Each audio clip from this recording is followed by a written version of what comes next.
Chez beaucoup d'espèces animales, et les oiseaux en sont un bon exemple, les jeunes viennent au monde en étant incapables de se débrouiller tout seuls. Pendant un temps plus ou moins long, les parents doivent donc les élever, les protéger, les nourrir jusqu'à leur indépendance. Et vous allez voir que ce n'est pas une mince affaire. Dès leur naissance, le premier réflexe des oisillons est d'ouvrir tout grand leur bec pour réclamer à manger. À partir de ce moment, les parents ne sont pas vraiment à la fête. Du lever du jour jusqu'au coucher du soleil, c'est-à-dire durant 15 ou 16 heures d'affilée, le mâle et la femelle passent leur temps à chasser des insectes et à les apporter à leur progéniture affamée.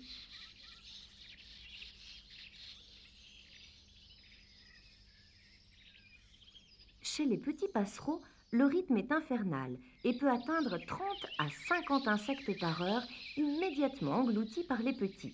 Cette course folle dure environ 15 jours, si bien que tout compte fait, pour une seule nichée de mésanges charbonnières par exemple, environ 10 000 chenilles et autres insectes plus ou moins néfastes aux cultures passeront de vie à trépas, ce qui, vous en conviendrez, est écologiquement très important.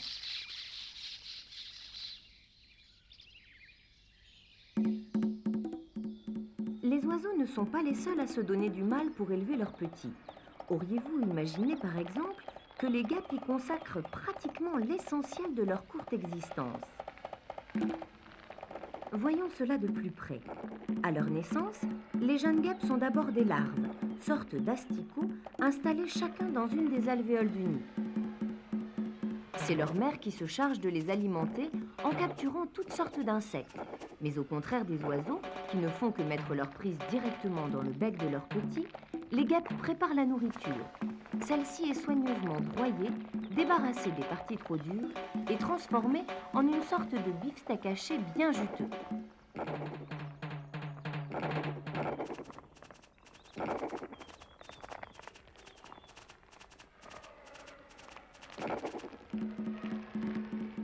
C'est à ce moment seulement que la distribution peut commencer.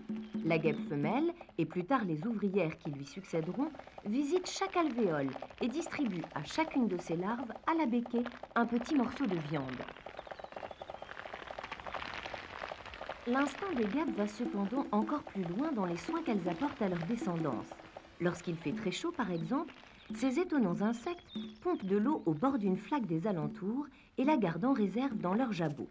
Puis, une fois revenue au nid, notre femelle recrache délicatement une gouttelette d'eau devant chaque larve, à l'entrée de l'alvéole, histoire de rafraîchir le locataire qui s'y trouve.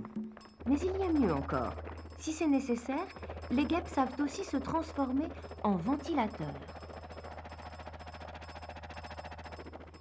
Ainsi, grassement nourries et maintenues toujours à la température idéale, les larves ne tarderont pas à se métamorphoser en guêpes adultes. Assurer la survie de ces petits implique également de savoir les protéger des prédateurs. Pour cela, les techniques sont variées.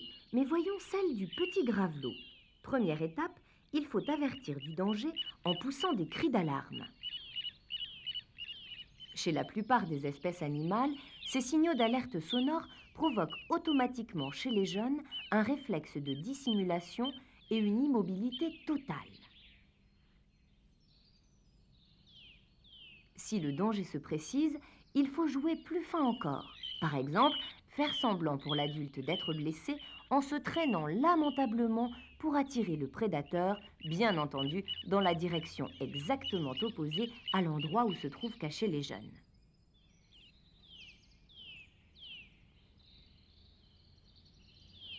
Enfin, lorsque la menace a disparu, le père ou la mère pousse un autre type de cri, une sorte de signal de ralliement immédiatement compris par les poussins qui filent alors retrouver leurs parents.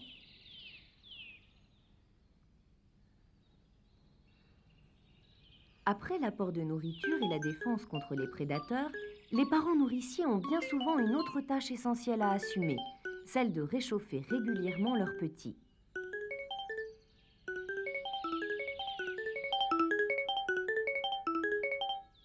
En effet, le duvet que les poussins portent lorsqu'ils naissent n'est pas suffisant pour les garantir complètement du froid et de l'humidité. C'est la raison pour laquelle, du moins dans les premiers jours de leur vie, ils viennent se mettre à l'abri dans le plumage du père ou de la mère.